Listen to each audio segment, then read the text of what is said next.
Oke. Baik, hari ini kita akan membahas mengenai antara cita dan cinta. Saya mau tanya sama teman-teman sekalian, karena anak-anak muda ini agak berbeda dengan ibu-ibu. Kan ini mayoritas anak muda kan. Mohon maaf kalau terselip ibu-ibu atau mbah-mbah yang ada di sini. Tapi di sini mayoritas anak-anak kuliahan, betul? Biasanya saya membedakan materi ceramah saya kalau sama ibu-ibu atau sama anak-anak muda. Saya mau tanya sama teman-teman. Teman-teman mau dengar, jadi ada satu kisah, kemudian nanti kita akan bahas bagaimana pandangan Islam tentang ini atau ayat-ayat Allah kita akan bahas, tapi ada satu kisah dulu. Teman-teman mau saya ceritakan tentang kisah salah seorang sahabat Nabi, tentang hubungannya dengan cita dan cinta, atau teman-teman mau dengar kisah tentang kehidupan saya, antara cita dan cinta, yang mana? Jangan dua-duanya nggak sempat. Yang pertama, kisah tentang salah seorang sahabat Nabi. Saya mau ceritakan pada hari ini tentang Abdurrahman bin Auf, tentang cita dan cintanya kepada Allah Subhanahu wa taala. Atau teman-teman mau dengar masalah kehidupan saya, yang saya akan ceritakan di sana bagaimana perjuangan dalam melanjutkan pendidikan, bagaimana tentang memilih antara karir dan pendidikan dan sebagainya. Teman-teman mau yang mana?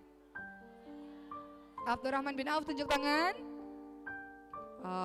Oke, kisah tentang saya tunjuk tangan. Lebih banyak.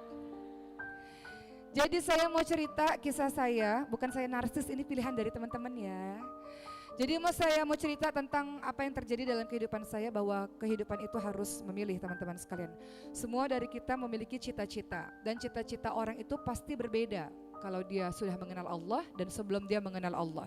Cita-cita orang-orang yang setelah mengenal Allah, dia pasti orientasi kehidupannya, orientasi menggapai mimpinya, cita-citanya adalah segala sesuatu yang mendatangkan keridhaan dari Allah Subhanahu wa taala. Itu orang yang sudah mengenal Allah.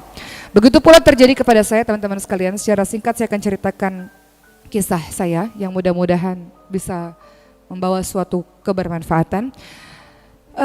Saya berumur 30 tahun. Dan saya lahir di Batam, Kepulauan Riau, anak pertama dari 3 bersaudara. Tahulah pasti adik bungsu saya siapa ya. Ini kan generasi-generasinya Ria Ricis kan. Jadi saya lahir dan besar di Batam, Kepulauan Riau, dan masa kecil saya, cita-cita saya. Tema kita hari ini antara cita dan cinta kan. Saya mau bahas cita-cita saya dulu. Cita-cita saya adalah kalau setiap orang bertanya, "Oki, kecil kamu ingin jadi apa?" Saya selalu menjawab, saya ingin menjadi seorang artis. Saya ingin jadi selebritis teman-teman sekalian. Saya pengen banget masuk TV dulu masa kecil saya. Jadi setiap hari di pikiran saya gimana ya caranya bisa masuk TV, dan saya selalu berandai-andai. Kadang kalau kita punya cita-cita kita pasti berandai-andai, membayangkan, bikin film sendiri di otak kita, kita telah menjadi orang itu. Maka imajinasi saya di waktu kecil adalah karena saya ingin sekali menjadi seorang artis atau selebriti itu, saya sering sekali bercermin. Di depan cermin itu, saya selalu mengambil botol air mineral dan saya katakan, terima kasih ya Allah untuk seluruh penghargaan ini. Saya dapat awards ini dan terima kasih ya untuk fans-fans saya yang sudah mendukung saya. Jangan desek-desekan, semuanya dapat tanda tangan kok. Makasih loh udah support saya jadi dapat awards ini. Jadi umur 4 tahun saya sudah bercita-cita. Ingin sekali mendapatkan sebuah penghargaan, ingin menjadi seorang bintang film yang terkenal, ingin menjadi seorang artis. Jadi pernah pada suatu ketika saya pulang dari TPA, Taman Pendidikan Al-Quran, biasa kalau sore-sore itu ada ngaji begitu kan di musola. Dan ketika saya umur 4 tahun, saya pulang mengaji, kemudian saya lihat ada orang sedang syuting, nih kayak bapak-bapak yang pegang kamera di depan nih. Jadi ada orang yang begitu-begitu gitu. Jadi pikiran saya, wah ini orang sedang syuting, kesempatan saya untuk masuk TV. Makanya saya menghampiri bapak tersebut dan kemudian saya berjoget-joget di depan orang yang sedang pegang kamera itu. Lalu pulang-pulang ibu saya bertanya, "Oki kamu tuh ngapain sih tiap sore selalu aja buat ulah di depan orang-orang itu?" Saya katakan, "Itu orang sedang syuting ibu, Oki mau masuk TV." Itu orang bukan sedang syuting, itu orang sedang mengukur jalan. Teman-teman tahu nggak orang mengukur jalan itu kayak orang sedang syuting begini-begini kan? Jadi ternyata orang itu sedang mengukur jalan, saya malah sibuk berpose di depan beliau-beliau itu. Jadi memang cita-citanya pengen banget jadi artis dulu. Teman-teman kalau saya sekolah itu jam pelajaran sedang istirahat, nggak tahu nih mungkin ini berbeda zaman ya. Dulu tuh ada artis terkenal namanya Messi.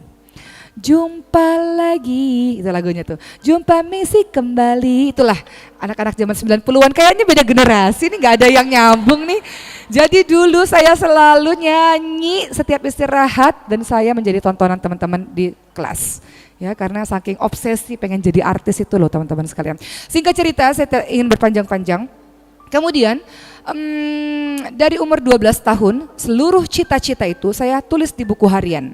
Cita-cita dalam bidang pendidikan dan cita-cita dalam bidang karir dari usia 12 tahun sampai umur 25 tahun saya menulis cita-cita saya dalam buku harian.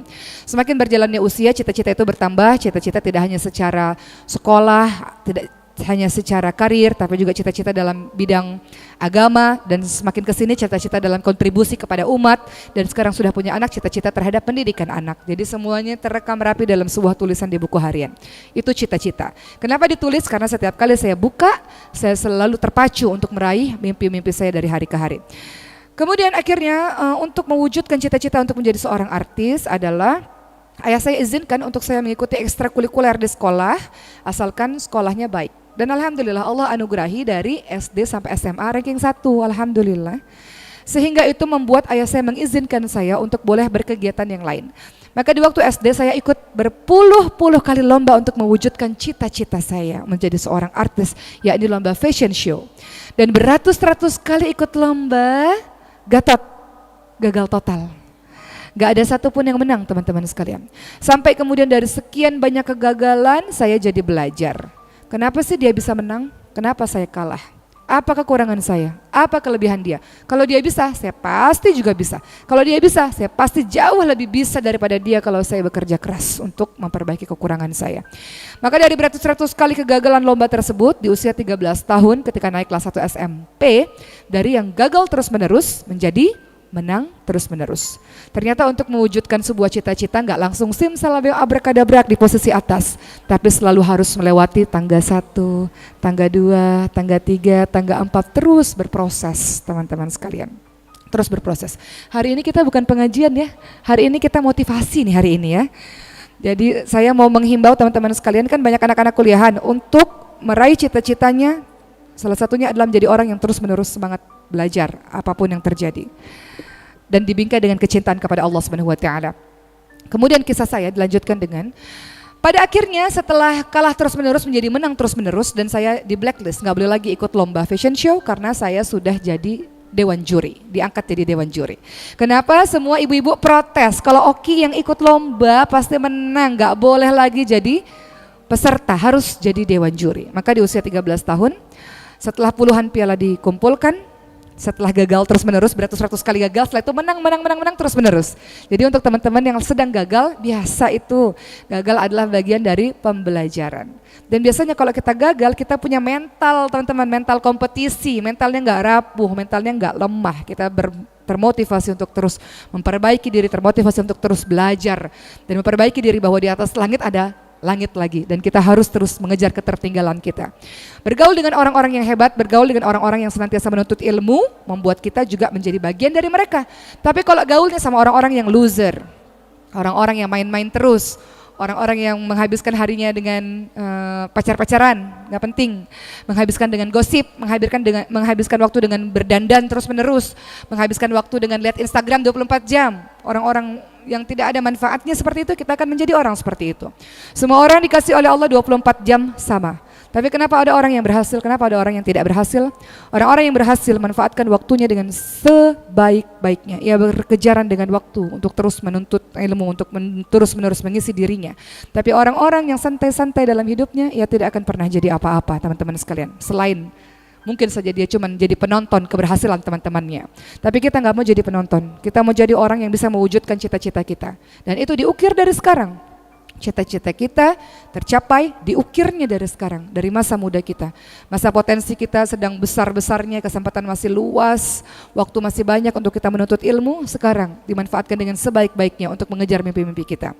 Singkat cerita, saya jadi dewan juri dan saya mendapatkan uang sendiri dari usia 13 tahun teman-teman sekalian. Dan tidak minta uang orang tua lagi dari usia 13 tahun. Saya bekerja di usia 13 tahun menjadi juri perlombaan dan MC. Jadi kalau teman-teman bertanya, saya mampu berbicara seperti ini dari mana? Telah diasah dari usia 13 tahun. Gak ada orang yang tiba-tiba cering, bim salabim langsung bisa, gak mungkin. Semua ada prosesnya. Jadi Saya berbicara seperti ini diasah dari usia 13 tahun dengan menjadi seorang MC. Jadi dulu di usia 13 tahun jadi MC Bayi Sehat, jadi MC perusahaan yang sedang gathering, jadi MC seminar-seminar. Saya usia 13 tahun tapi ketika ada MC seminar-seminar, saya kemudian berubah menjadi seorang gadis berusia 20 tahun dengan high heels dan sebagainya. Jadi berubah diri kayak bunglon. Hari ini lagi gaulnya sama siapa? Berubah diri. Hari ini lagi gaulnya sama siapa? Berubah diri. Lagi jadi MC Bayi Sehat sama bayi-bayi. Jadi MC festival band jadi anak gaul, ya. Topi dimiringin lah, gaya-gaya anak gaul. Jadi MC gathering perusahaan pakai jas, usia 13 tahun, bayangkan teman-teman sekalian. Kemudian pada akhirnya di usia 16 tahun, singkat cerita, saya lihat lagi buku harian saya dan semuanya rata-rata sudah di checklist. Jadi kalau saya punya cita-cita, saya tulis cita-cita saya di buku tersebut dan kalau sudah tercapai saya checklist. Termasuk pada saat itu cita-cita prestasi di sekolah, olimpiade di sekolah, atau prestasi di luar sekolah itu. Setelah saya lihat di buku harian semuanya sudah terchecklist. Maka saya katakan kepada ayah saya, izinkan saya pergi ke ibu kota di usia 16 tahun. Karena saya mau melihat dunia lebih luas lagi. Saya mau bertemu dengan orang-orang yang lebih hebat lagi. Saya nggak mau menjadi katak dalam tempurung. Saya nggak mau hebat di kampung sendiri. Saya mau melihat dunia lebih luas. Saya mau berhijrah, saya mau merantau untuk mendapatkan kehidupan lebih baik, pendidikan lebih baik, berteman dengan orang-orang yang lebih pandai. Maka di usia 16 tahun ayah saya izinkan saya seorang diri untuk pergi ke Jakarta. Seluruh tetangga mengatakan, kamu nggak takut wahai ayahnya Oki melepaskan seorang diri anak gadis. Dan ayah saya percaya kepada saya karena melihat track record yang sangat baik pada saat saya berada di Batam, Kepulauan Riau. Dan orang yang sudah diberi kepercayaan berusaha keras untuk menjaga kepercayaan itu. Teman-teman diberi kepercayaan oleh orang tua untuk bisa kuliah, maka selesaikan kuliah dengan baik. Tidak jarang di antara orang tua kita sampai jual sawah untuk teman-teman bisa sekolah. Selesaikan sekolah kuliah itu dengan baik, jangan buat macam-macam. Terus mencetak prestasi, buat orang tua menangis bangga karena keberhasilan kita. Bukan menangis karena kenakalan yang kita lakukan. Orang tua percaya kepada kita untuk kita kuliah, teman-teman kuliah di UNY pada hari ini. Maka jalankan amanah itu dengan sebaik-baiknya. Teman-teman gak disuruh kok untuk cari nafkah, enggak kan? Teman-teman hanya disuruh untuk belajar dengan baik, maka jalankan amanah itu dengan sebaik-baiknya. Maka singkat cerita 16 tahun saya pergi seorang diri ke Jakarta. Tidak seorang diri sebetulnya, ibu saya menemani selama 3 minggu lamanya, lalu ibu saya pulang. Saya pikir saya adalah seorang hero, saya adalah somebody, karena saya sangat berprestasi di Batam, Kepulauan Riau. Tapi ternyata ketika sampai di Jakarta, saya adalah zero, saya adalah nobody. Di Jakarta orang-orang hebat sangat banyak. Di ibu kota orang-orang pandai sangat-sangat banyak. Saya bagai butiran debu, gak ada apa-apanya. Yang selama ini di kota Batam ranking 1, ketika sampai di Jakarta saya sekolah di SMA 1 Depok ranking 13. Ternyata yang pintar-pintar di ibu kota sangat-sangat banyak. Bagi setiap orang, masa SMA, masa yang paling indah, masa bergaul dengan teman-teman. Bagi saya, masa SMA adalah masa yang penuh dengan perjuangan. Usia 16 tahun kelas 2 SMA pada saat itu, biasanya pulang sekolah teman-teman lainnya berkumpul-kumpul, berjalan-jalan dengan yang lain. Sementara bagi saya, ingat bahwa tujuan saya ke ibu kota adalah meraih cita-cita. Cita-cita saya ada 2 waktu itu, menjadi seorang artis dan ingin menjadi mahasiswi Universitas Indonesia. Makanya saya pilih ke Jakarta. Kemudian karena ketika kita sudah punya cita-cita, kita melakukan berbagai macam cara agar bisa mewujudkan cita-cita itu teman-teman sekalian. Maka pulang sekolah yang saya lakukan adalah saya pergi ke stasiun kereta api, saya ganti baju sekolah saya di stasiun kereta api dan saya menjelajah kota Jakarta seorang diri. Untuk mengikuti beratus-ratus kali casting yang semuanya juga gagal total. Tidak ada satupun yang menerima saya untuk menjadi pemainnya dalam film atau sinetron mereka. Padahal untuk bisa menempuh satu tempat casting ke tempat casting lainnya membutuhkan waktu sekali perjalanan sampai 4 jam. Naik kopaja, naik bajai, naik kereta api dan sebagainya. Tidak mudah. Sementara ketika sampai di tempat casting saya lihat ada orang anak yang wangi, pakai mobil ber-AC, disisiri rambutnya oleh orang tuanya, dibantu menghafalkan dialog oleh orang tuanya. Sementara si Oki remaja di usia 16 tahun sudah berpeluh keringat. Sudah bau keringat, udah capek perjalanan 4 jam. Pulang sekolah jam 2 sampai ke tempat Casting udah jam 6 sore, casting sebentar pulang lagi sampai larut malam. Terkadang jadi figuran yang kelihatan kakinya aja. Itu pun saya yang tahu itu kaki saya. Udah heboh-heboh, Bu nonton ya, kasih tahu sama tetangga nonton ya. Tapi mana nih gak ada okinya, udah muncul kakinya doang tapi. Jadi figuran. Namun semua itu ada pembelajarannya teman-teman sekalian. Kita nggak selalu harus tiba-tiba di posisi atas kan, di posisi bawah kita menikmati proses perjuangan. Semua dari kita punya kisah perjuangannya masing-masing kan, maka nikmati proses perjuangan itu teman-teman sekalian. Jadi saya menikmati proses perjuangan itu dari awal, dari nol, sedikit demi sedikit, sedikit demi sedikit. Kemudian pada akhirnya dalam proses perjuangan pasti Allah akan kasih ujian demi ujian. Maka di tengah perjalanan hidup saya, Allah memberikan ujian berupa ibu saya menderita penyakit pemphigus vulgaris. Saya cerita sangat singkat ini karena saya nanti mau ceritain kalau ada waktu kisah Abdurrahman bin Auf. Jadi ketika saya sudah casting berulang kali, beratus-ratus kali nggak ada satupun yang masuk teman-teman sekalian, pada akhirnya saya mendapat kabar bahwa ternyata ibu saya harus dibawa ke Jakarta. Ayah saya menelpon dari Batam dan katanya ibu saya harus ke Jakarta. Sakit apa? Sakit pemphigus vulgaris. Apa itu pemphigus vulgaris? Penyakit kulit yang sangat langka yang membuat seluruh kulitnya melepuh seperti orang habis terbakar. Itu teman-teman tahu kalau orang habis terbakar basah kulitnya? Seperti itu. Jadi kalau pakai baju, bajunya diangkat, kulitnya ikut terangkat. Kalau baring, dispray nggak bisa bangun karena kulitnya menempel di spray. Satu-satunya yang bisa menyelamatkan kalau tidurnya dengan alas daun pisang, jadi nggak lengket. Singkat cerita, ibu saya akhirnya dibawa ke Jakarta, seorang diri beliau. Dan saya tidak kenal lagi dengan ibu saya, berubah, fisiknya berubah. Saya tidak kenal lagi, saya tidak menemukan senyumnya, matanya hampir tidak bisa melihat, seluruh bagian tubuhnya melepuh.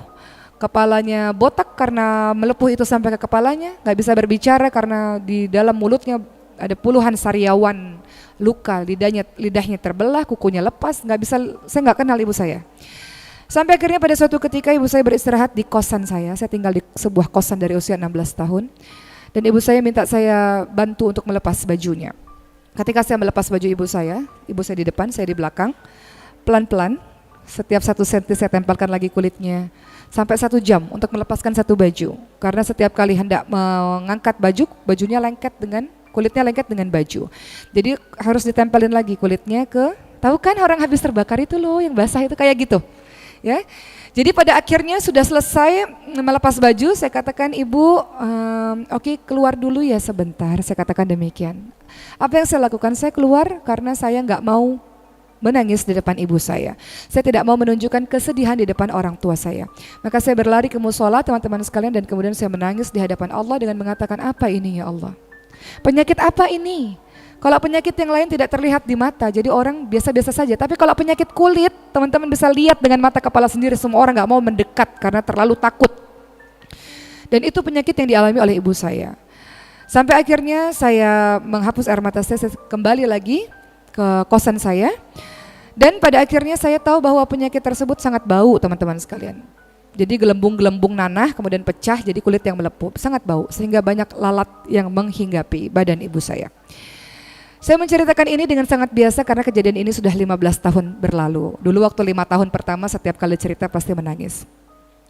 Kemudian pada akhirnya ibu saya dibawa ke rumah sakit dan saya merasakan bagaimana rasanya nggak punya uang ketika harus memberikan pengobatan terbaik untuk ibu. Pernah nggak punya pengalaman pengen memberikan pengobatan terbaik untuk orang yang kita cintai tapi nggak punya uang, ngantrinya panjang, pengobatannya nggak baik karena uangnya nggak banyak. Itu yang saya alami. Ibu saya harusnya masuk ke ruang isolasi tapi kemudian akhirnya dimasukkan ke bangsal karena tidak ada biaya yang banyak. Dan semua pasien minta pindah teman-teman sekalian karena takut dengan penyakit ibu saya. Ibu saya diletakkan di paling ujung di rumah sakit di sebuah lorong dan diletakkan kopi di bawahnya supaya pasien lain tidak mencium baunya.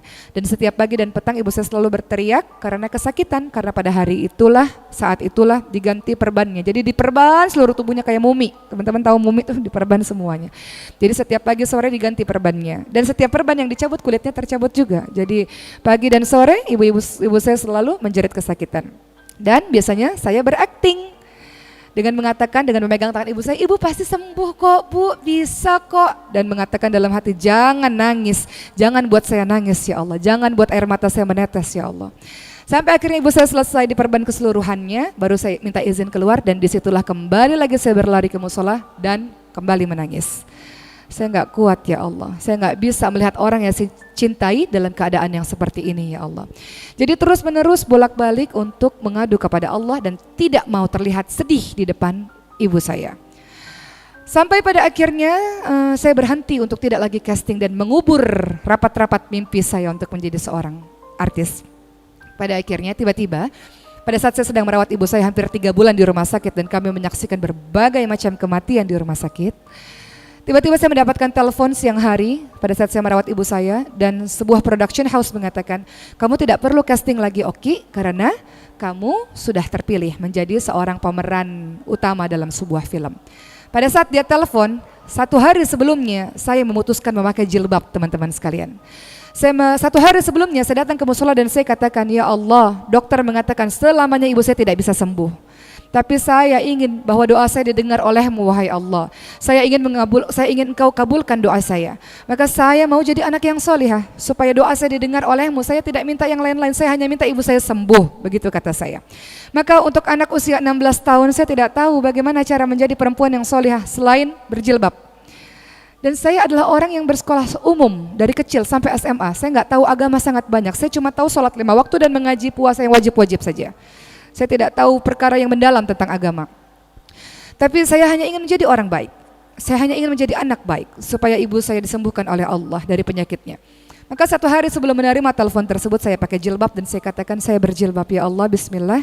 Dengan jilbab ini saya mau jadi anak baik yang doanya didengar oleh-Mu supaya Engkau menyembuhkan ibu saya. 1 hari kemudian ujian itu datang. Al-Ankabut ayat 2. Hasiban nasu ayutraku ayakulu amana wa hum la yuftanun. Apakah kamu semua merasa kamu beriman sementara kamu belum diuji?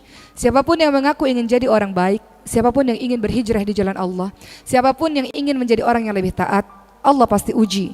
Dan Allah menguji saya dengan seorang yang menelpon dari production house mengatakan demikian. Dia mengatakan kamu bisa bermain film seperti cita-cita kamu dan honornya sangat besar. 2 hal teman-teman sekalian, menjadi seorang aktris adalah cita-cita saya sejak dulu dan ini sudah ada di depan mata. Kedua, saya memerlukan uang sangat banyak untuk membawa ibu saya ke ruang isolasi dan saya membutuhkan uang itu untuk pengobatan ibu saya dan itu sudah di depan mata. Dan saya katakan saya sudah berjilbab. Dia katakan buka saja jilbabnya, setelah itu setelah selesai main film atau sinetron kamu bisa pakai lagi. Saya katakan tidak, saya sudah berjilbab. 1 hari baru pakai jilbab teman-teman sekalian. Saya katakan saya sudah berjilbab. Kemudian dia katakan kalau begitu kamu menolak? Saya katakan iya, kalau kamu suruh saya buka jilbab saya tidak bisa. Kemudian dia katakan dengan jilbab kamu tidak akan pernah bisa jadi apa-apa selama-lamanya. Maka kemudian saya katakan tidak apa-apa. Saya sudah berjilbab, terima kasih atas tawarannya. Ditutup telepon itu dan saya menangis. Itu cita-cita yang sudah dari kecil teman-teman sekalian. Yang dikejar mati-matian. Ingat anak daerah, anak kampung pindah ke ibu kota ratusan kali casting. Seorang diri berjuang sampai subuh setiap hari. Bertahun-tahun lamanya saya casting bertahun-tahun, gak pernah dapat. Dan pada saat ini di depan mata ada orang yang kasih saya peran utama dengan honor yang besar pada saat saya baru 1 hari berjilbab. Dan saya katakan tidak, saya sudah berjilbab dan saya tidak akan membuka jilbab saya. Saya menangis kepada Allah, saya katakan ya Allah, Engkau tahu itu cita-cita saya ya Allah. Tapi cinta, hari ini tema kita adalah antara cita dan cinta. Tapi cinta saya jauh lebih besar kepadamu ya Allah. Cinta saya jauh lebih besar dibandingkan dengan cita-cita duniawi saya ya Allah. Saya tahu kalau saya mengikuti perintah-Mu, Engkau pasti akan menolongku ya Allah. Engkau tahu bahwa aku adalah hamba yang sedang memerlukan pertolongan-Mu ya Allah. Aku memerlukan uang untuk biaya pengobatan ibu. Dan Engkau tahu bahwa ini cita-citaku yang dari kecil aku kejar wahai Allah. Dan aku tolak hanya karena kecintaan kepadamu ya Allah. Maka buktikan ya Allah, buktikan pertolongan-Mu kepada aku wahai Allah. Begitulah ucapan saya berderai air mata. Minta keikhlasan, ikhlas supaya bisa diikhlaskan oleh Allah untuk mengubur mimpi itu rapat-rapat. Kemudian saya terus merawat ibu saya dan belajar terus menerus teman-teman sekalian. Saya tidur di lantai karena kami pun tidak punya kasur. Ibu saya tidur di kasur, tapi saya tidur di lantai karena saya nggak punya kasur. Jadi saya tidur di lantai. Jadi selama hampir 3 bulan saya tidur di lantai rumah sakit, teman-teman sekalian, sambil belajar persiapan UMPTN atau dulu namanya SPMB, seleksi penerima mahasiswa baru. Kemudian satu hari saya ujian di Universitas Indonesia, saya katakan doakan saya ibu. Dan ketika saya ujian, saya minta sama Allah, tolong hilangkan pikiran kepada ibu saya sejenak supaya saya bisa fokus untuk belajar dan mengerjakan ujian. Setelah mengerjakan ujian beberapa bulan kemudian, akhirnya di rumah sakit saya beli koran. Dan di antara ribuan nama itu, akhirnya nama saya termasuk menjadi salah satu mahasiswi Universitas Indonesia. Kemudian cerita berlanjut, saya menjadi mahasiswa Universitas Indonesia dan saya mulai berubah cita-citanya. Cita-citanya adalah ingin sekali meraih ridha Allah Subhanahu wa taala, maka saya ingin menjadi seorang guru. Saya terlibat dalam lembaga dakwah kampus, aktivitas rohis di kampus. Saya bagian syiar yang mengajarkan mengaji kepada orang-orang di perkampungan dekat dengan kampus. Dan ibu saya kembali ke Batam walaupun tidak sembuh benar tapi perlahan-lahan semakin pulih. Cita-cita saya berubah dengan dasar kecintaan kepada Allah Subhanahu wa taala. Dengan dasar terus-menerus belajar agama Allah sehingga cita-cita saya tidak lagi menjadi seorang artis, saya ingin menjadi seorang pengajar. Saya ingin jadi dosen, saya ingin jadi guru ngaji, begitu. Dan untuk mengusir kesepian saya menjadi guru ngaji, teman-teman sekalian. Setiap pulang sekolah saya menjadi guru ngaji di dekat kosan saya. Kemudian pada akhirnya ketika tahun kedua saya kuliah di Universitas Indonesia, tiba-tiba ada audisi Ketika Cinta Bertasbih dan saya ikut sebab saya ingin bertemu dengan penulis idola saya, Habibur Rahman El-Shirazi. Beliau merubah hidup saya dengan bukunya, dengan novelnya. Beliau merubah Oki yang tadinya tidak terlalu kenal dengan agama menjadi Oki yang berusaha mengikuti karakter-karakter yang telah digambarkan oleh beliau di novelnya. Salah satu karakter yang sangat saya cintai dan sangat saya idolakan adalah Ana Altafunisa. Sangat saya cintai, sangat saya idolakan. Saya katakan kepada Allah setelah saya menutup novelnya, ya Allah, jadikan saya Ana di dunia nyata ya Allah.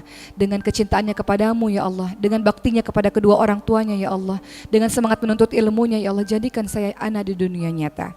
Maka saya ikut audisi tersebut. Konon katanya audisi tersebut diikuti oleh 7.000 orang. Dan saya tidak pernah pilih peran menjadi Ana. Ana terlalu hebat di mata saya. Saya anak yang biasa-biasa saja. Saya pilih peran Husna, teman-teman sekalian. Karakter yang lain, bukan karakter utama. Dan singkat cerita, siapa sangka Allah takdirkan saya menjadi sebuah peran yang tidak pernah saya pilih sama sekali. Allah takdirkan saya menjadi Ana Altafunisa dalam film Ketika Cinta Bertasbih. Kemudian ketika film itu akhirnya syuting di Mesir, sebelum syuting di Mesir, seluruh pemeran Ketika Cinta Bertasbih diminta sumpahnya. Kami diminta bersumpah dengan nama Allah, dengan Al-Quran di atas kepala kami, dengan mengatakan, demi Allah, ketika nanti kami semua sudah dikenali oleh banyak orang, kami akan menjaga pakaian kami, menjaga tutur bicara kami, menjaga perbuatan kami untuk menjadi contoh teladan bagi masyarakat, untuk menjadi agen-agen dakwah. Itulah perjanjian yang diucapkan oleh seluruh pemain Ketika Cinta Bertasbih. Perjanjian yang disaksikan oleh berbagai macam guru-guru, berharap agar anak-anak yang biasa-biasa ini kelak dikenali oleh orang banyak menjadi agen-agen dakwah. Maka kami syuting di Mesir pada saat itu dan tahun 2008 syutingnya, 2010 Ketika Cinta Bertasbih mendapatkan 5 penghargaan dalam Indonesia Movie Awards dan saya mendapatkan 2 penghargaan dalam Indonesia Movie Awards sebagai aktris pendatang baru wanita terbaik dan aktris pendatang baru wanita terfavorit. Kata siapa dengan jilbab tidak bisa jadi apa-apa. Kata siapa dengan jilbab kita tidak bisa meraih cita-cita kita. Dengan jilbab kita bisa menjadi apa-apa, bisa mewujudkan cita-cita kita sesuai dengan koridor yang sudah Allah tetapkan. Dulu saya bercita-cita jadi artis dengan pakaian terbuka, Allah tidak kasih. Tapi Allah kasih cita-cita itu tetap bisa dengan di jalannya Allah Subhanahu wa taala. Singkat cerita begitulah teman-teman sekalian mengenai cita dan cinta. Jadi teman-teman sekalian, apa hikmah di balik cerita ini adalah perhatikan dalam surah Al-Ankabut ayat 64. Wa ma hadhil hayatud dunya illa lahu wa na'ib wa inad darul akhirati lahiyal hayawan. Kehidupan dunia adalah permainan dan senda gurau saja dan kehidupan yang abadi adalah di akhirat nanti. Selalu cita dan cinta itu bisa berjalan seiringan kalau cita-cita kita sandarkan kepada kecintaan kepada Allah Subhanahu wa taala. Dan di dalam kehidupan, saya ingin cerita yang lain. Terkadang pun kita harus memilih teman-teman sekalian. Kalau memilih antara yang buruk dan yang baik gampang. Kita pasti pilih yang baik, gampang. Tapi kalau kita memilih antara yang baik dengan yang baik itu susah. Betul nggak teman-teman sekalian? Memilih antara yang baik dan yang baik, antara cita dan cinta ini juga terjadi kepada diri saya. Saya terus memilih untuk melanjutkan sekolah saya. Saat ini saya adalah mahasiswi S3 UIN Syarif Hidayatullah dengan jurusan Kajian Islam Konsentrasi Dakwah dan masuk dalam tahap disertasi. Dan itu bukannya tanpa ujian teman-teman sekalian. Dalam perjalanan menempuh pendidikan ini dari masa S2 sampai S3 ini selalu godaan itu datang. Beberapa kali, banyak kali saya menolak tawaran-tawaran film-film dan sinetron-sinetron yang menjadikan saya sebagai peran utamanya di situ. Beberapa kali sinetron saya tolak, film saya tolak dengan alasan saya sedang belajar. Dalam kehidupan kita nggak bisa semuanya kita ambil dalam waktu yang bersamaan. Pasti ada salah satu yang dikorbankan. Cita-cita memang dari kecil ingin menjadi seorang aktris, pemain film dan sebagainya. Tapi ternyata antara cita dan cinta, kecintaan saya kepada setiap orang cintanya beda-beda. Setiap orang punya hobi beda-beda. Kecintaan saya terhadap menuntut ilmu di universitas ternyata jauh lebih tinggi dibanding cita-cita saya menjadi seorang aktris. Sehingga beberapa kali ditawarkan, pernah pada tahun 2012 saya menjadi seorang mustami', saya masuk ke kelas persiapan bahasa Arab di kota Mekah. Baru 2 minggu belajar, saya disuruh pulang untuk memerankan sebuah film yang sangat saya cita-citakan dari dulu dengan penulis yang sama. Beliau punya sebuah novel yang saya tidak perlu sebutkan judulnya.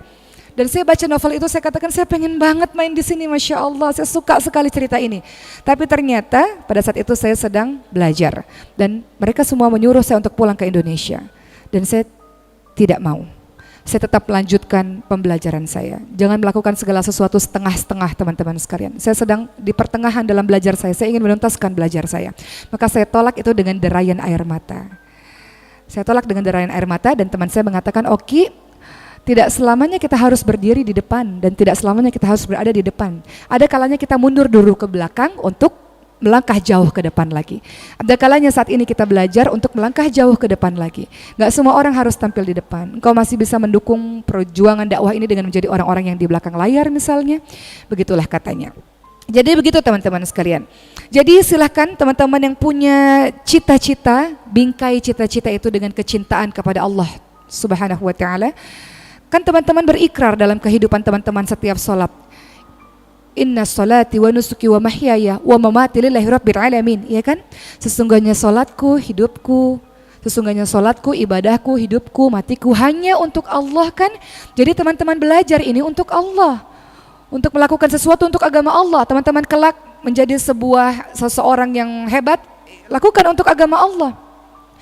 Begitu pula ketika Allah takdirkan saya beberapa waktu yang lalu menjadi seorang aktris, lakukan untuk agama Allah.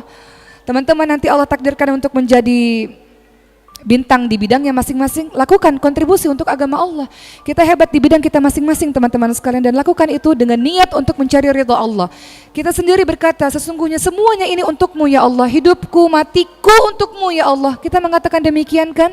Hanya saja lisan ini tak bertulang, mudah kita berdusta. Kita bukan mengerjakan segala sesuatu bukan karena Allah. Mungkin kita lakukan sesuatu bukan karena Allah. Mungkin kita kerjakan sesuatu ingin mendapat puji-pujian manusia. Mungkin kita melakukan sesuatu ingin membanggakan diri di hadapan manusia. Gak bernilai apapun di hadapan Allah. Maka apapun yang kita lakukan, apapun itu, kuliahkah, teman-teman bekerjakah, apapun itu, lakukan karena Allah. Lakukan karena Allah. Innamal a'malu binniyat. Segala sesuatu bergantung pada niatnya. Semua amal bergantung pada niat. Kenapa harus diniatkan karena Allah? Supaya bernilai ibadah. Teman-teman belajar, ingin pinter, lupa niatnya karena Allah, khawatir nanti bukan dinilai sebagai sebuah bentuk ibadah. Justru ilmu yang teman-teman dapatkan membuat teman-teman jadi sombong. Mungkin kalau teman-teman jauh kepada Allah. Maka segala sesuatu sesuai dengan tujuan penciptaan kita dalam surah Adz-Dzariyat ayat 56. Apa? Tujuan penciptaan kita teman-teman sekalian? Wa ma khalaqtul jinna wal insa illa liya'budun. Dan tidaklah aku menciptakan jin dan manusia kecuali untuk beribadah kepadaku. Jadi teman-teman belajar adalah ibadah supaya teman-teman menjadi orang yang berilmu, supaya dengan ilmu itu bisa tolong agama Allah. Kata Allah dalam surah Al-Mujadilah ayat 11, yarfa'illahu alladhina amanu minkum waladzina utul ilma darajat. Orang yang beriman dan berilmu Allah tinggikan beberapa derajat. Dan kita ingin jadi orang-orang yang berilmu supaya dalam setiap sektor, setiap bidang berisi dengan orang-orang yang beriman dan berilmu, orang-orang yang cinta Allah dan berilmu, yang melakukan sesuatu untuk menolong agama Allah. Berbuat baiklah untuk agama Allah ini sebagaimana Allah telah berbuat baik kepadamu, teman-teman sekalian. Sesuai dengan kepandaianmu. Semua dari kita punya pandai yang berbeda-beda kan. Maka berikan yang terbaik untuk agama ini. Tolong agama Allah sebagaimana Allah tolong kehidupanmu. Dan saya akan menceritakan kisah sedikit tentang Abdurrahman bin Auf. Bagaimana cita-citanya dan cintanya. Bagaimana kisah hidupnya yang sangat menginspirasi untuk kita. Abdurrahman bin Auf adalah seorang sahabat yang mungkin tidak sepopuler dengan sahabat lainnya. Beliau lahir 10 tahun setelah kelahiran Rasulullah SAW dan termasuk sebagai orang yang digolongkan menjadi sahabat penghuni syurga, 10 orang yang dijamin masuk syurga. Beliau tergolong as-sabiqunal awwalun, orang yang awal-awal masuk Islam dan masuk Islam atas jasa dari Abu Bakar As-Siddiq radhiyallahu anhu. Beliau orang yang sangat kaya raya konglomerat. Tapi ketika Islam masuk ke dalam hatinya, beliau berhijrah ke Yathrib, Madinah. Ketika berhijrah, tiba-tiba di tengah perjalanan dihadang oleh orang-orang kafir Quraisy, teman-teman sekalian. Dan orang-orang kafir Quraisy mengatakan, kalau engkau mau pergi ke Madinah, maka kami ambil semua hartamu, kami rampas semua hartamu, engkau jatuh miskin. Tapi kalau engkau akan tetap di Mekah dengan agama lamamu, engkau menjadi kaya raya. Maka cita-citanya adalah ingin meraih ridha Allah, teman-teman sekalian. Cita-citanya ingin sekali masuk Islam secara kafah, ingin berhijrah, nggak mau setengah-setengah, nggak takut miskin, nggak takut kehilangan tanah air, nggak takut kehilangan keluarga, nggak. Kecintaannya kepada Allah lebih tinggi dibanding dengan yang lain-lainnya. Maka akhirnya ia pergi menuju ke Yathrib, Madinah. Keluarganya tidak ikut, istrinya tidak ikut, karena istrinya tidak mau jatuh miskin untuk sampai menuju ke kota Yathrib, Madinah. Sampai di Yathrib, Madinah, akhirnya dipersaudarakan dengan orang Ansor, namanya adalah Sa'ad bin Rabi' radhiyallahu anhu. Sa'ad mengatakan, ya Abdurrahman bin Auf, saya punya harta banyak dan ada istri 2. Kalau engkau mau, setengah harta buat kamu. Kemudian kalau engkau mau, istri saya ceraikan, tunggu masa iddahnya, setelah itu engkau boleh nikahi. Sa'ad bin Rabi' berusaha untuk membantu saudaranya. Namun apa kata Abdurrahman bin Auf? Semoga Allah memberkahi kehidupanmu, keluargamu, istrimu. Cukup tunjuki saja kepada saya jalan menuju ke pasar. Abdurrahman bin Auf juga punya cita-cita ingin jadi orang kaya, teman-teman sekalian. Jadi orang kaya dengan tidak meminta-minta, jadi orang kaya dengan tidak menjatuhkan orang lain, jadi orang kaya atas keahliannya sendiri, kehebatannya sendiri. Maka beliau pergi ke pasar dan berjualan barang dagangan milik orang lain, berjualan tanpa modal. Tak beberapa lama kekayaannya, pundi-pundi hartanya kembali seperti semula. Cita-citanya tercapai. Yang tadinya miskin, yang tadinya kaya, jatuh miskin jadi kaya lagi. Cita-citanya tercapai. Tapi lihat cita-cita yang terbingkai dalam kecintaan kepada Allah Subhanahu wa taala. Sudah kaya raya, apa yang beliau lakukan? Takut dengan harta kekayaannya membuat beliau tidak bisa disandingkan oleh sahabat lainnya di syurga Allah. Karena pernah pada suatu ketika Abdurrahman bin Auf datang ke kota Madinah dan menggemparkan rakyat Madinah. Sampai Aisyah pun berkata, apa yang terjadi? Maka para sahabat berkata, ada 700 kafilah dagang milik Abdurrahman bin Auf dengan harta kekayaan melimpah dan emas-emas yang sangat banyak. Maka Aisyah mengatakan, aku pernah mendengar Rasulullah bersabda, Abdurrahman bin Auf masuk surga namun dengan jalan merangkak. Karena terlalu banyak hartanya, dihisapnya lama. Maka mendengar hal tersebut, Abdurrahman bin Auf sangat takut dan menyerahkan seluruh hartanya di jalan Allah Subhanahu wa taala. Cita-cita jadi orang kaya, tapi dibingkai dengan kecintaan kepada Allah, kayanya kaya yang bermanfaat. Kayanya yang membantu orang lain. Khairun nas anfa'uhum linnas. Sebaik-baik orang adalah orang yang bermanfaat untuk orang lain. Engkau punya harta, berikan hartamu di jalan Allah. Engkau punya ilmu, berikan ilmumu di jalan Allah. Engkau punya fisik yang sehat, berikan fisikmu di jalan Allah, teman-teman sekalian. Betapa banyak orang yang hidup sesungguhnya mati karena hidupnya tidak pernah memberi arti. Kita semua berkontribusi untuk agama Allah sesuai dengan kemampuan kita masing-masing. Abdurrahman bin Auf menyerahkan harta-hartanya di jalan Allah dan hidup sangat sederhana. Bahkan beliau tidak bisa dibedakan mana pelayan, mana majikan karena beliau berpenampilan sangat sederhana. Pada saat detik-detik wafatnya beliau, Aisyah mengatakan, ya Abdurrahman, saya menawarkan kepadamu sebuah penawaran yang saya tidak pernah tawarkan kepada sahabat-sahabat yang lain. Untuk jenazahmu, mayitmu nanti akan dikuburkan bersama, disandingkan dengan makam Rasul, Abu Bakar dan Umar. Saking mulianya sahabat ini. Kemudian Abdurrahman bin Auf dengan tawadhu'nya beliau mengatakan, bahwa kuburkan saja saya di samping dengan sahabat saya, yakni Uthman bin Maz'um. Beliau merasa tidak pantas disandingkan dengan sahabat-sahabat yang mulia. Begitulah ketawaduan dari seorang Abdurrahman bin Auf, yang tidak hanya orang yang kaya raya, cita-citanya kaya raya, cita-citanya pedagang yang hebat, tapi dengan harta kekayaannya, cintanya kepada Allah, cintanya kepada kaum muslimin, membuat harta kekayaannya itu akhirnya dijadikan sebagai alat untuk membantu saudara muslim lainnya. Beliau tidak hanya sebagai seorang konglomerat yang dermawan, tapi beliau juga ikut dalam seluruh peperangan bersama dengan Rasulullah SAW dan juga turut berdakwah. Jadi teman-teman sekalian, 5 menit ya Us? Oke. Selesai 5 menit lagi waktu saya. Jadi teman-teman sekalian, tema pada hari ini sengaja saya menceritakan motivasi-motivasi kisah-kisah ini karena saya sedang berhadapan dengan para penuntut ilmu, mahasiswi-mahasiswi di Universitas Negeri Yogyakarta ini. Semangatlah terus dalam menuntut ilmu teman-teman sekalian, namun pastikan cita-citamu itu harus sesuai dengan syariat Islam. Dulu saya adalah pemain piano, 7 tahun saya bermain piano. Saya mengikuti konser piano, tapi ketika saya mengenal Allah di usia 16 tahun, saya tinggalkan semuanya. Saya belajar Al-Quran, berusaha untuk membaca Al-Quran dengan baik, dan tiap hari mendengarkan Al-Quran, tiap hari berusaha untuk baca Al-Quran.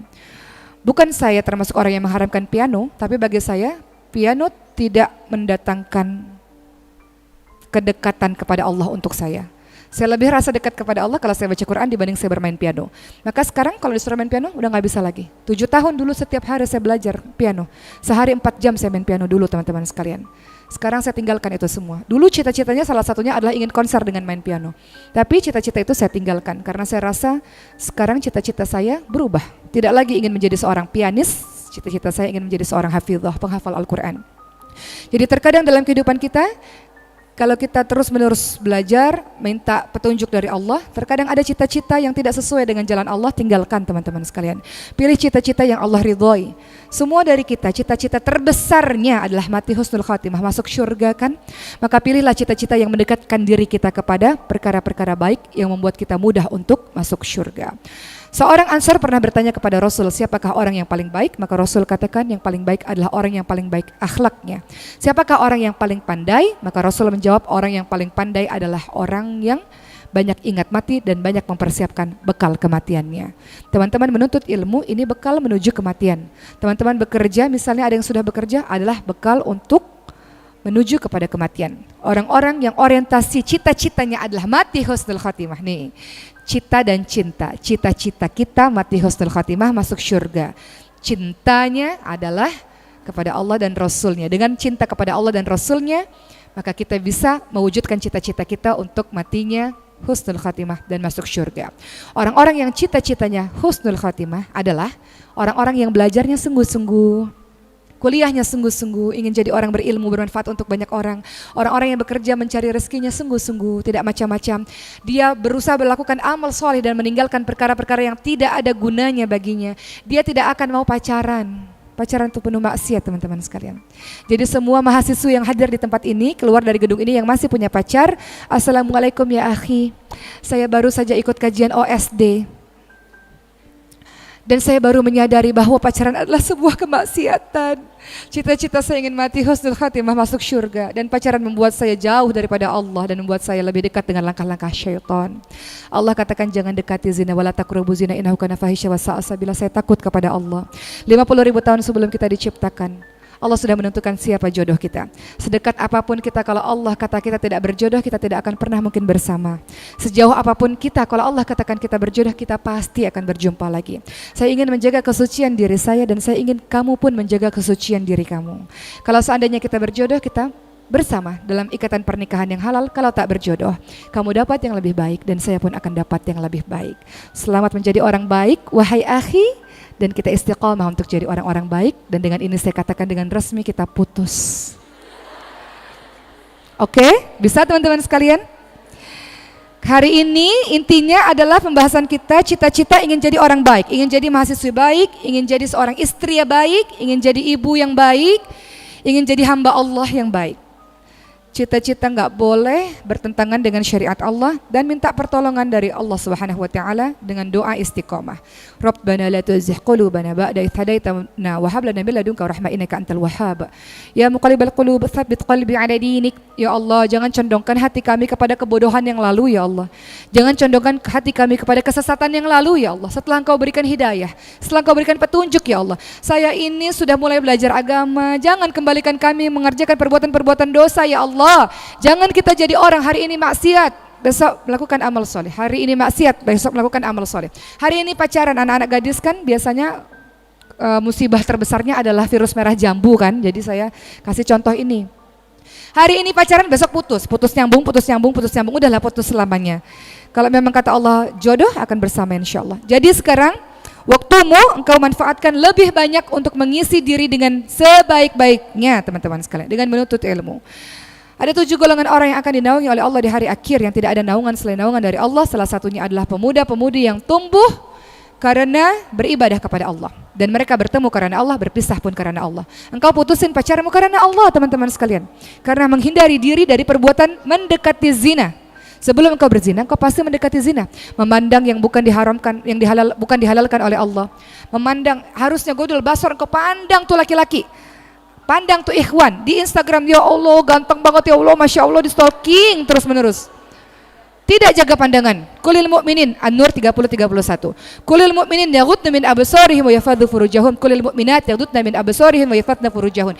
Katakan pada laki-laki dan perempuan beriman, jaga pandangan, jaga kemaluan. Engkau sedang mendekati zina wahai saudariku ketika engkau melihat, engkau biarkan tanaman tumbuh subur, cintamu tumbuh subur.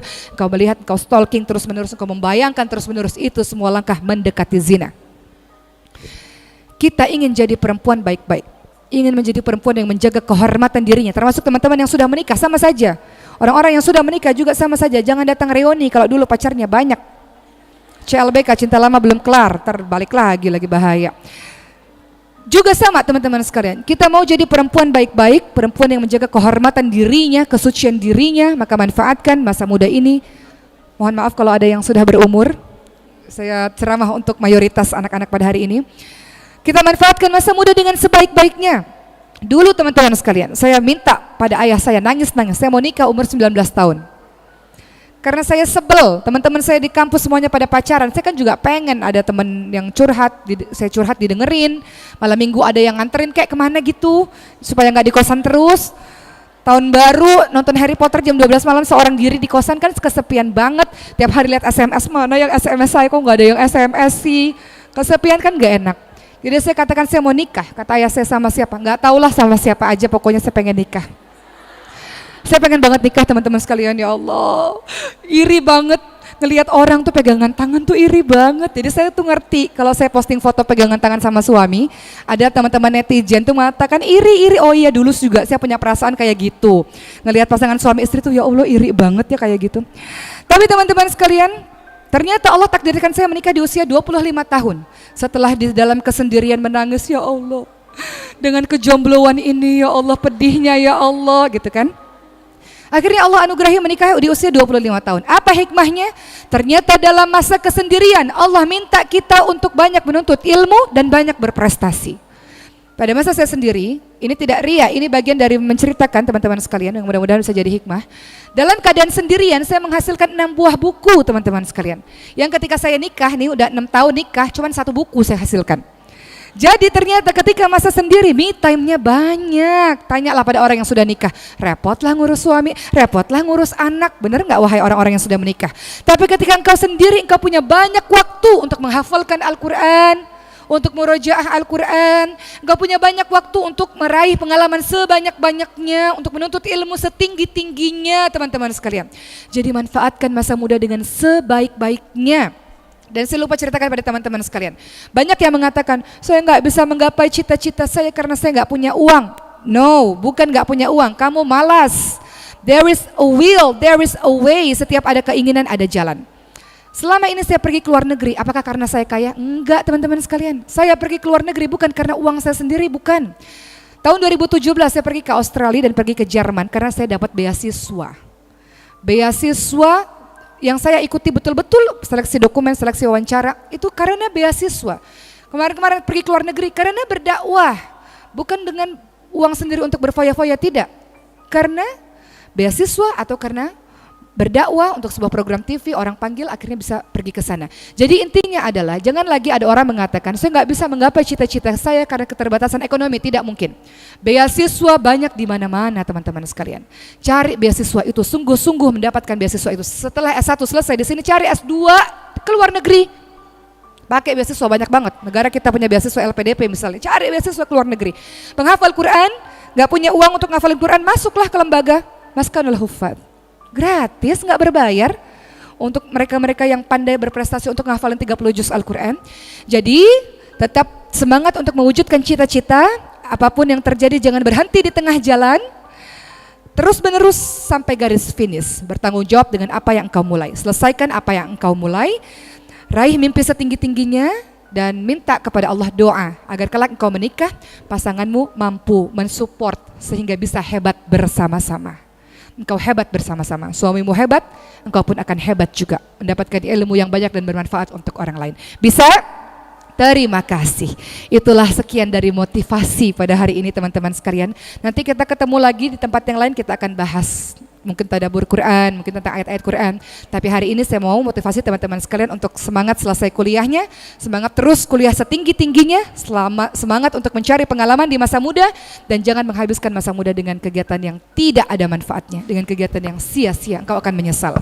Masa muda sangat singkat, engkau manfaatkan dengan sebaik-baiknya, kelak engkau jadi orang hebat dan engkau akan mengenang masa mudamu penuh dengan perjuangan dan engkau akan menikmati nanti di akhirnya bahwa perjuangan hidupmu ini sangat indah untuk engkau kenang. Bisa teman-teman sekalian?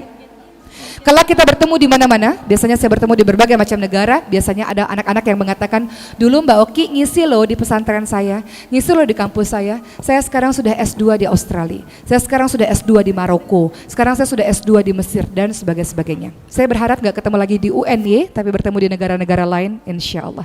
Terima kasih, wabillahi taufiq wal hidayah, wassalamualaikum warahmatullahi wabarakatuh.